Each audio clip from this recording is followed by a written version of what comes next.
चुका है और हमें ऐसा भी लगता है कि सर बिल्कुल भी तैयारी नहीं है, क्या करें। तो ऐसी स्थिति में ये क्लास आपके लिए लाई गई है दोस्तों। इसमें जो कंप्लीट प्रश्न है आपको इनको ध्यान से सीखना चाहिए। कोई प्रश्न अगर समझ में नहीं आए तो आप बैक करके वापस से सुन लेना, आपको समझ में आ जाएगा। तो दोस्तों स्टार्ट करते हैं। क्वेश्चन नंबर 1, निम्न में से कौन सी कंप्यूटर सिस्टम की एक सीमा है। पहला है कि कंप्यूटर सिस्टम की सीमा कौन सी है दोस्तों, और इसका सही जवाब है बुद्धि का अभाव। यानी कंप्यूटर में बुद्धि नहीं होती है, बुद्धि का उसमें अभाव होता है, इस वजह से ये कंप्यूटर की सीमा है। प्रश्न नंबर 2 देखो, इनमें से कौन सा कंप्यूटर हार्डवेयर पर रन करता है और अन्य सॉफ्टवेयर के लिए यानी दूसरे सॉफ्टवेयर के लिए जो है एक प्लेटफॉर्म प्रदान करता है। दोस्तों इसे हम कहते हैं ऑपरेटिंग सिस्टम। क्या कहते हैं मित्रों, ऑपरेटिंग सिस्टम। तो अगर दूसरे में आपका ए जवाब है तो बिल्कुल सही आपका आंसर है। तीसरा देखो, कार्य प्रदर्शन तथा भंडारण के आधार पर सबसे तेज कंप्यूटर कौन सा है। मित्रों कार्य प्रदर्शन तथा भंडारण के आधार पर सबसे तेज कंप्यूटर होता है सुपर कंप्यूटर।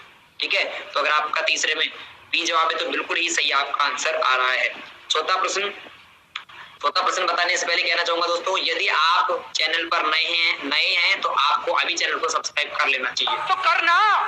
चौथा प्रश्न है, रैम द्वारा अधिक बार प्रयोग होने वाली सूचना को संग्रहित करने के लिए किस मेमोरी का प्रयोग किया जाता है। दोस्तों रैम द्वारा जो मेमोरी जो टास्क किया जाता है, काम होता है, अगर उसको आप बार बार काम में ले रहे हो तो वह कहां पर सेव होती है दोस्तों, वह केस मेमोरी में सेव होती है। प्रश्न को ध्यान से समझो, मतलब आप कोई काम बार बार कर रहे हो रैम के साथ, यानी रैम में वो सेव रहता है, तो आपकी केस मेमोरी समझ जाती है कि ये कार्य ज्यादा बार हो रहा है, यानी ये मुख्य कार्य है, तो वो उसको सेव करके रख लेती है और जब भी जरूरत पड़ती है तो इसकी स्पीड तेज होती है, फटाफट से प्रस्तुत कर देती है।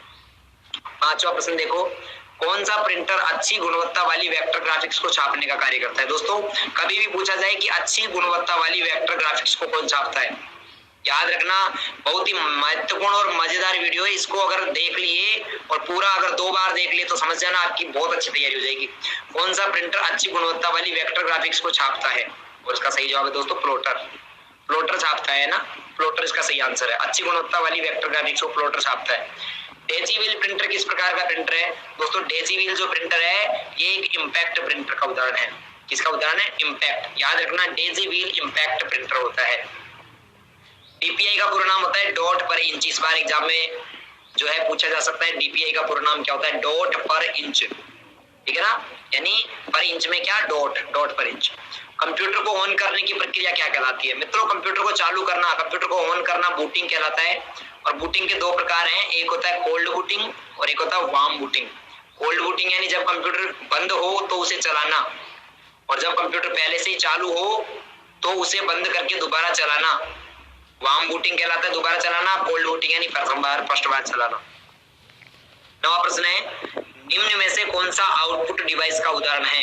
इनमें से कौन सा एक आउटपुट डिवाइस है, स्कैनर, प्लॉटर, कीबोर्ड या ग्राफिकल टैबलेट। मित्रों प्लॉटर एक आउटपुट डिवाइस है, बाकी सारे इनपुट डिवाइस का उदाहरण है। ठीक है, प्लॉटर एक आउटपुट डिवाइस है, बाकी सब क्या है, इनपुट डिवाइस है। ऐसा अगर प्रश्न आए तो आपको एक ट्रिक याद रखनी है। आपको ट्रिक क्या याद रखनी है दोस्तों, ध्यान से सुनो। किसी भी डिवाइस के नाम में अगर लास्ट में OR आता है या फिर ER आता है, जैसे मॉनिटर या प्रिंटर या प्रोजेक्टर, ठीक है, OR आता है या ER आता है, वो सारे डिवाइस आउटपुट होते हैं दोस्तों। क्या होते हैं, आउटपुट होते हैं। याद रखना जिसके लास्ट में ER और OR आता है आउटपुट। पर केवल स्कैनर को छोड़कर, इसमें अपवाद भी है। स्कैनर तो स्कैन करके कंप्यूटर के अंदर लेकर जाता है, तो ये तो इनपुट है, तो स्कैनर में ER आ रहा है ना, तो ये ट्रिक तो याद रखनी है। पर ये भी याद रखना स्कैनर को छोड़कर जिस भी डिवाइस के नाम में OR या ER लास्ट में आए वो आउटपुट डिवाइस होता है। 10वां, किसी विशेष कागज पर पेन या पेंसिल से बने निशानों को जांचने के लिए कौन सा डिवाइस बनाया जाता है। दोस्तों आप एग्जाम दोगे तो एक OMR शीट में आप एग्जाम दे के आओगे, ऐसे गोला भर के आओगे। और OMR शीट कैसे भरनी, इसकी जो है वीडियो वैकेंसी गुरु चैनल पर है, तो आप सर्च करने गूगल में सर्च कर लेना RCIT OMR सीट, और इस वीडियो के डिस्क्रिप्शन में भी है उसका लिंक, आप वहां से भी देख सकते हो। ठीक है ना, तो OMR सीट आप जब भरेंगे तो उसको चेक कंप्यूटर द्वारा किया जाता है। तो कंप्यूटर जब चेक करता है तो उस मशीन का नाम होता है दोस्तों OMR। क्या होता है, OMR का पूरा नाम होता है ऑप्टिकल मार्क रीडर। याद रखना एग्जाम में इस बार पूछा जा सकता है OMR का पूरा नाम क्या है, ऑप्टिकल मार्क रीडर। 11वां है, निम्न में से कौन सी ऑनलाइन भुगतान की प्रणाली नहीं है। इनमें से कौन सी एक ऑनलाइन भुगतान की प्रणाली नहीं है जिसको आप ऑनलाइन नहीं दे सकते? क्रेडिट कार्ड से दे सकते हो, डेबिट से भी दे सकते हो, नेट बैंकिंग से दे सकते हो, पर कैश से ऑनलाइन है नहीं दे सकते। निम्न में से कौन सा वेब ब्राउजर का उदाहरण है? दोस्तों गूगल क्रोम एक वेब ब्राउजर है, सफारी एप्पल कंपनी का है। एप्पल कंपनी का जो फोन होता है या फिर लैपटॉप होता है, कंप्यूटर होता है, उसमें सफारी ब्राउजर होता है। और फायरफॉक्स भी एक ब्राउजर है, तो इसका सही जवाब होगा उपरोक्त सभी। ये सभी ब्राउजर के उदाहरण है। 13वां, निम्न में से कौन सी सोशल मीडिया की, सोशल नेटवर्किंग की साइट नहीं है? मित्रों फेसबुक, माइस्पेस और ट्विटर तीनों ही सोशल नेटवर्किंग की साइट है, सोशल मीडिया की वेबसाइट है। तो विकिपीडिया नहीं है। विकिपीडिया तो एक विश्व कोश है। क्या है दोस्तों? विश्व कोश, जहां पर दुनिया की सभी वस्तुओं, व्यक्तियों जो पॉपुलर है उनकी जानकारी यहाँ पर मिल जाती है विकिपीडिया पे। 14वां, HTML का पूरा नाम क्या होता है? दोस्तों HTML एक लैंग्वेज है, HTML एक भाषा है जो काम में आती है। क्या काम में आती है दोस्तों? ये काम में आती है वेब पेज बनाने के, वेबसाइट बनाने के काम में आती है। तो HTML का पूरा नाम होता है hyper text markup language, hyper text markup language. 15वां, एक नेटवर्क है जो दुनिया के सभी कंप्यूटर्स को आपस में जोड़ता है। दोस्तों कौन सा नेटवर्क है जो दुनिया के सभी कंप्यूटर्स को आपस में जोड़ता है? और इसका सही जवाब है इंटरनेट। इंटरनेट एक बड़ा नेटवर्क है जो दुनिया के सभी कंप्यूटरों को आपस में कनेक्ट करता है, जोड़ने का कार्य करता है। ठीक है, जो विद्यार्थी नए हैं जिन्होंने वीडियो को लाइक नहीं किया और अभी तक चैनल को सब्सक्राइब नहीं किया है, आपको बोलना चाहूंगा दोस्तों, आपके भविष्य के लिए वैकेंसी ग्रुप बहुत काम आने वाला है, तो आप अभी सब्सक्राइब। मित्रों प्रधानमंत्री जनधन योजना PMJDY, प्रधानमंत्री जनधन योजना की शुरुआत अगस्त 2014 में हुई थी। कब हुई थी मित्रों? अगस्त 2014 में। तो इसका सही जवाब ऑप्शन सी रहेगा।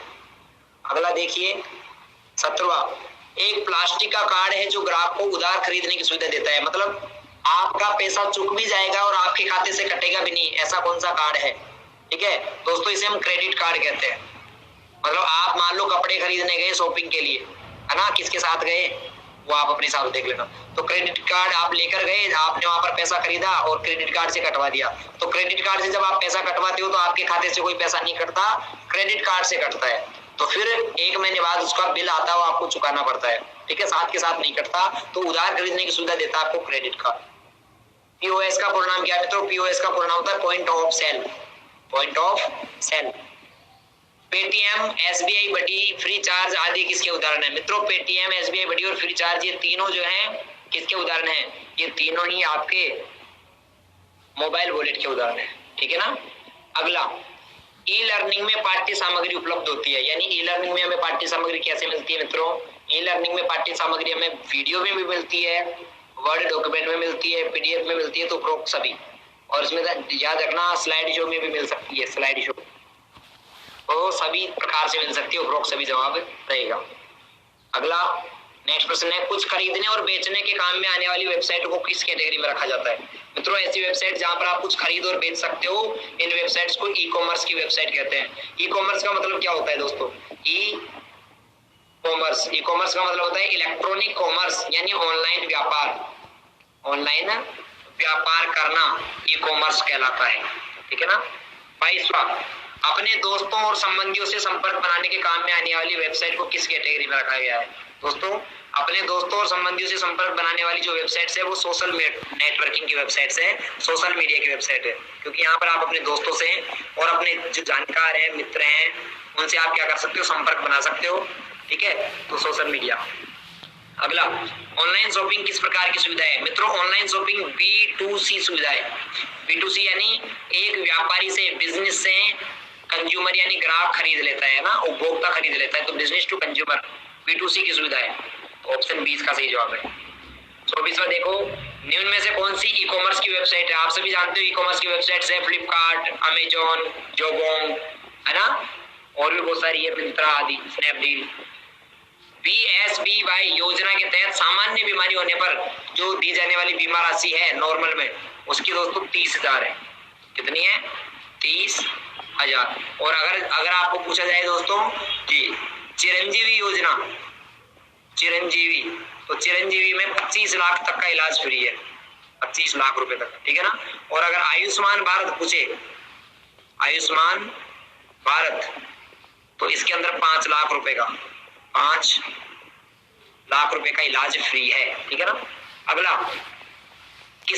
आप वर्तमान डॉक्यूमेंट की किसी लोकेशन को दूसरे डॉक्यूमेंट या वेबसाइट से जोड़ सकते हो, यानी आप अपने डॉक्यूमेंट में किसी शब्द को किसी बाहर की वेबसाइट से जोड़ सकते हो दोस्तों। इसके लिए हम हाइपरलिंक का इस्तेमाल करेंगे। किसका? हाइपरलिंक हमारे डॉक्यूमेंट पेज को या फिर डॉक्यूमेंट को बाहर की किसी फाइल से जोड़ने का कार्य करता है। माइक्रोसॉफ्ट वर्ड का एक्सटेंशन क्या होता है दोस्तों? एमएस वर्ड का एक्सटेंशन होता है .docx, है ना। एमएस वर्ड का एक्सटेंशन नेम होता है .docx, क्योंकि एमएस वर्ड में जो फाइल बनती है उसको डॉक्यूमेंट कहा जाता है। मित्रों क्या कहा जाता है? डॉक्यूमेंट कहा जाता है। तो इसका सही जवाब होगा ऑप्शन ए। माइक्रोसॉफ्ट एक्सेल 2010 का एक्सटेंशन नेम क्या है? एक्सेल का होता है दोस्तों .xlsx, है ना। अगला, निम्न में से एवरेज यानी औसत का सही सूत्र क्या है? मित्रों औसत का सही फॉर्मूला है बराबर average bracket open A1 colon A10 bracket of enter, ये वाला एवरेज का फंक्शन, ठीक है ना। तीसरा, निम्न में से कौन सा फॉर्मूला सही रूप में प्रविष्ट है? दोस्तों सम का फॉर्मूला सही है बराबर सम, आपको पता है एक्सेल का फॉर्मूला है A1 कोलन A10। ऐसा कहां पर है? ये भी गलत है, ये भी गलत है। अब इसमें ये 2 बार कोलन आ गया तो ये भी गलत है, तो इसका सही जवाब होगा ऑप्शन डी, ठीक है। 31वां, निम्न में से किस फॉर्मूले का प्रयोग संबंधित रिकॉर्ड का पता लगाने के लिए करते हैं? मित्रों संबंधित रिकॉर्ड का पता लगाने के लिए वी लुकअप फंक्शन का इस्तेमाल करते हैं। वी लुकअप, संबंधित रिकॉर्ड, ठीक है। अगला है दोस्तों 32वां, कौन से फंक्शन का प्रयोग अज्ञात वैल्यू का पता लगाने के लिए करते हैं या फिर वैल्यू का पूर्वानुमान लगाने के लिए करते हैं? अज्ञात वैल्यू या फिर वैल्यू का पूर्वानुमान के लिए गोल सीक का इस्तेमाल करते हैं मित्रों एक्सेल में। किसका करते हैं? गोल सीक का। महत्वपूर्ण प्रश्न है, ध्यान रखना। पावर पॉइंट में स्लाइड, नई स्लाइड लेने की शॉर्टकट क्या है? दोस्तों ये बताने से पहले एक बात कहना चाहूंगा कि आज तक का रिकॉर्ड रहा है, आज तक का रिकॉर्ड की वैकेंसी न्यू स्लाइड की शॉर्टकट। पावर पॉइंट का एक्सटेंशन क्या होता है दोस्तों? पावर पॉइंट का एक्सटेंशन होता है .pptx। और 35वां है, पावर पॉइंट में स्लाइड चेंज होने पर जो प्रभाव प्रदर्शित होता है उसे क्या कहते हैं? मित्रों इसको स्लाइड ट्रांजिशन कहते हैं। ऐसे में आपके 35 में से कितने % सही हुए? आप हमें कमेंट करके बताएं कि कितने % इसमें सही हुए, आपका मालूम चलेगा कि कैसी क्या स्थिति है, ठीक है।